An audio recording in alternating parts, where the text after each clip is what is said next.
Boa noite, queridos amigos do Brasil. Hoje nós iniciamos o primeiro dia de tarefas na cidade de Davi, começando pelo Monte das Oliveiras. Foi um dia assim que a gente já começou com a ascensão de Jesus. Naquela igreja da Ascensão, no topo do Monte das Oliveiras, aliás, até acima de Jerusalém. Então foi uma manhã de muitas, graças a Deus, muitas conquistas. Nós tivemos a oportunidade de verificar a marca no chão, onde os estudiosos, segundo a narrativa de Lucas, no último capítulo do seu Evangelho, e no primeiro capítulo do livro de Atos, que também é dele. Então ali nós podemos dizer que aconteceu a pedra fundamental daquilo que seria o cristianismo primitivo. Porque Jesus apareceu inúmeras vezes quando ele é crucificado. Os discípulos ficam deprimidos, decepcionados, tristes, e Jesus começa inicialmente aparecendo a Maria de Madalena, como um prêmio pelo carinho de ser uma das mulheres do seu grupo, que teve grande destaque e o auxiliou bastante. Então ele apareceu primeiro a ela, porque Jesus fazia as coisas muito bem feitas. Apareceu a ela e ainda disse assim: vá e diga para eles o que você viu. E mulher, mesmo que você diga, não diga nada, ela já conta. E imagina Jesus dizendo, vai, diz Mateus que ela foi correndo, ela não foi nem andando, ela não esperou nem que as coisas tomassem o seu lugar, porque a alegria foi tão grande que ela foi em disparada contar novidade para eles. E a partir daí ele começou aparecendo a cada um, aos dois na estrada de Emaús, a Tadeu e Simão, Tadeu filho de Cleófas. Depois aparece aos discípulos sem Tomé, depois aos discípulos com Tomé, e vai aparecendo, confortando. A cada vez que ele aparecia, os discípulos tomavam um novo alento, uma nova alegria, como se Jesus dissesse: quem foi crucificado foi o meu corpo, mas o meu espírito está vivo e aqui testemunhando para vocês que a morte existe, mas os mortos não. Então nós temos essa primeira colocação, onde nós temos como suporte a imortalidade da alma e a confiança na presença de Jesus entre nós. Descemos da igreja da Ascensão e entramos naquela gruta magnífica chamada Eleona, que é uma palavra derivada do grego, que significa olival, porque a gente estava no Monte das Oliveiras, e nós fomos para a gruta onde Jesus dormia, que ele passava o dia em Jerusalém, e à noite ele não tinha um hotel como nós temos para dormir, porque ele não tinha uma pedra onde recostar a cabeça. Então ele ou ia para a casa de Lázaro, que fica aqui pertinho, que nós vamos conhecer ainda esta semana, creio que essa semana, né? E depois, quando o tempo estava muito frio, como agora, o pior, porque para nós, eu que sou nordestino, para mim está gelado. Então, quando estava assim, muito frio, para caminhar até lá, era mais penoso. Então ele descia o Vale do Cedron, subia o Monte das Oliveiras e ia para aquela gruta, passar a noite naquele lugar que vocês viram que não tem nenhum luxo. É uma gruta de pedra, inóspita, mesmo 2000 anos depois, a gente chega a essa conclusão que aquilo não era lugar para dormir 13 homens. E ali, sem nenhum luxo, a gente encontrava a maior semente de amor que o planeta Terra conhece até hoje. E os discípulos pediram a ele para que o ensinassem a orar como João Batista ensinou aos seus discípulos. E ele traz aquela oração magnífica, que é o Pai Nosso, uma oração que a maioria que chega ali diz que ele pronunciou em aramaico, porque a herança do desconhecimento do que é judaísmo, do que não é judaísmo, faz com que as pessoas falem que Jesus falava um idioma que não é o idioma dele. O idioma do hebreu é o hebraico. O aramaico era a língua dos arameus, que eram grandes comerciantes, e nas suas caravanas influenciaram em todo o Oriente, desde da Síria até o Egito, esse idioma como é hoje o inglês, no mundo todo. Então não era um idioma religioso. E o próprio Talmud, os rabinos, dizem os estudiosos que o que fez o povo hebreu sobreviver no Egito foi eles não perderem o seu idioma, porque lá eles falavam hebraico.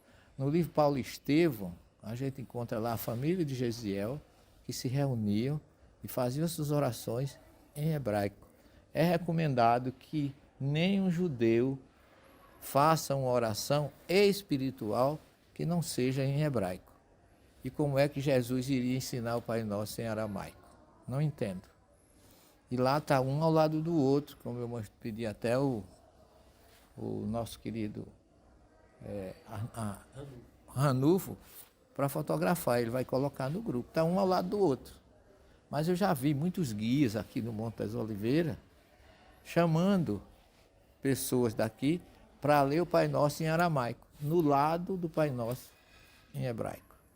Então esquecem realmente que Jesus era um hebreu e um judeu, que o idioma dele é o hebraico. Eu me bato muito com isso, porque nós espíritos temos que conhecer o verdadeiro sentido da oração no judaísmo. E o Pai Nosso jamais foi ensinado em aramaico, senão Jesus não seria quem é. Então eu desejo que as pessoas tomem essa consciência de que realmente o idioma espiritual é o hebraico. Então, saindo dali, ao ver outros idiomas, que hoje o hebraico está ali em aproximadamente 106 pedras ou placas, escrito em 106 entre idiomas e dialetos, essa língua para o mundo todo. E pessoas ali, como vocês viram, como tinha gente, como tinha pessoas do mundo todo. O ano passado estivemos aqui, era quase o nosso grupo, foi a melhor época, não foi, Márcio? A gente chegava aqui, a gente chegou na Gruta de Belém, só tinha gente. Entramos, ia, voltava, tirava foto, sentava, passava para lá, passava para cá, sem nenhuma dificuldade. Aonde a gente chegava, era a gente e o mundo, só o nosso grupo. Mas isso é sinal de que a pandemia passou, né? As pessoas estão se voltando e é necessário que muita gente tenha o mesmo direito de procurar Jesus que nós temos.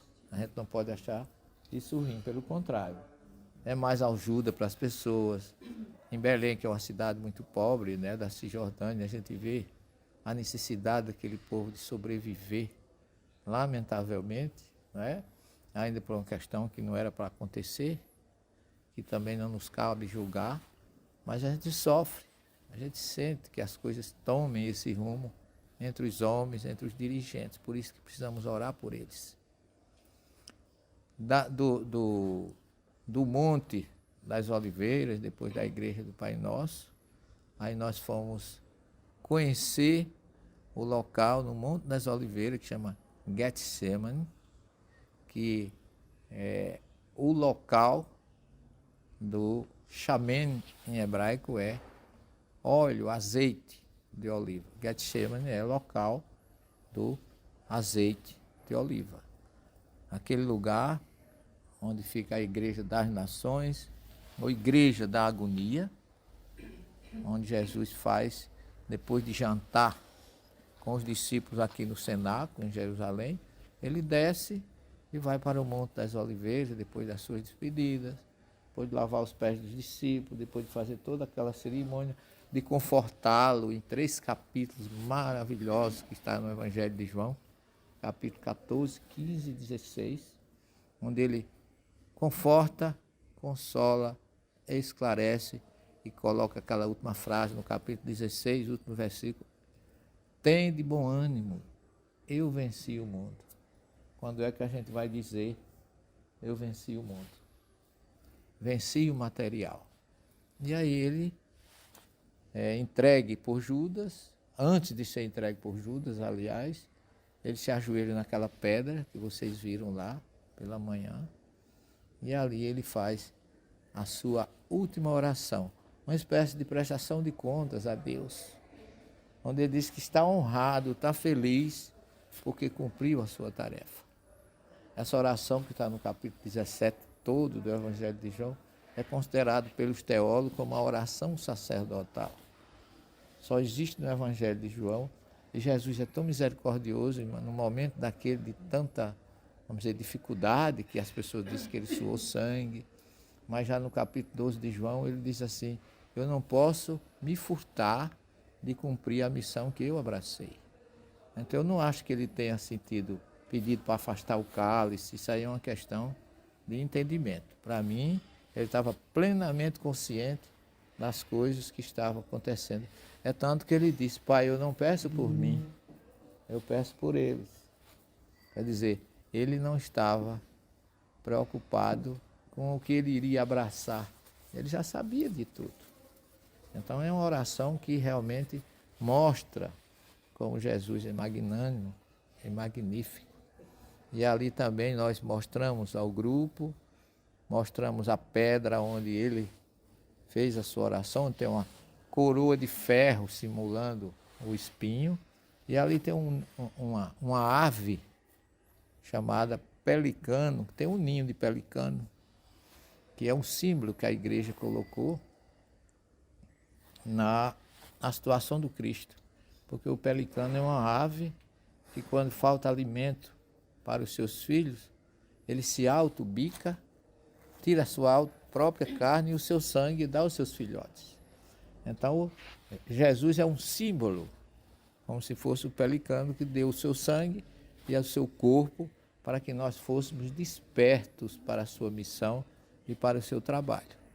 Então está tudo ali, belíssimo. Muita gente, mas eu tive a felicidade de ir com vocês, mostrar tudo.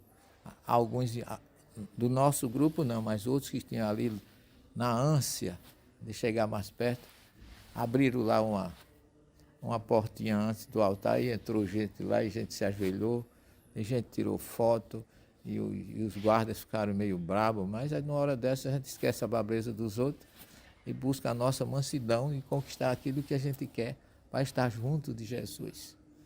Então foi assim um momento também que eu achei muito rico. Não ficamos muito tempo, mas deu para que todos vissem o local, a coroa de espinho na forma de estar lá, circundando aquela pedra, as marcas do nosso país, coração do mundo, pátria do Evangelho, porque aquela igreja, estamos também igreja das nações, cada cúpula daquela foi doada por um país. E lá está a contribuição do Brasil como selo nacional lá do nosso país, verde e amarelo, que a gente pediu também o Ranulfo para fotografar, e ele já colocou no grupo e ficaram bonitas as fotos, eu já verifiquei. Ficou realmente muito bom para a gente relembrar esse momento. E esse grupo está sendo assim muito fértil e receptivo. Eu acho que vocês realmente estão no caminho. Falta-nos, claro, ninguém é perfeito, muita coisa, mas já há um princípio que muito me anima nessa 12ª turma, né, desse 12º grupo, como a gente já batizou o grupo dos discípulos e dos apóstolos, mas assim, sem querer nenhuma pretensão de que a gente seja. Nós estamos carentes do aprendizado e da convivência com o exemplo do Mestre. Então, pessoal, esse primeiro dia em Jerusalém está assim cada vez mais crescendo, né? Para mim foi excelente, cansativo sim, mas cansa o corpo, o espírito não. O nosso espírito tem que estar pronto e feliz, porque há uma alimentação também espiritual. Eu pensei que eu não ia ter tanta força, tanta disposição aqui pelas as coisas que aconteceram, mas Eu acho que eu vou voltar aqui e vou correr a São Silvestre de novo.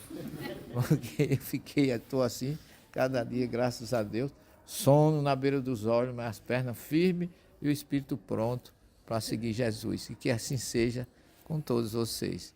Recebam o nosso carinho do Brasil, em Israel e aonde estivermos. Muita paz para todos e até amanhã com mais um Evangelho.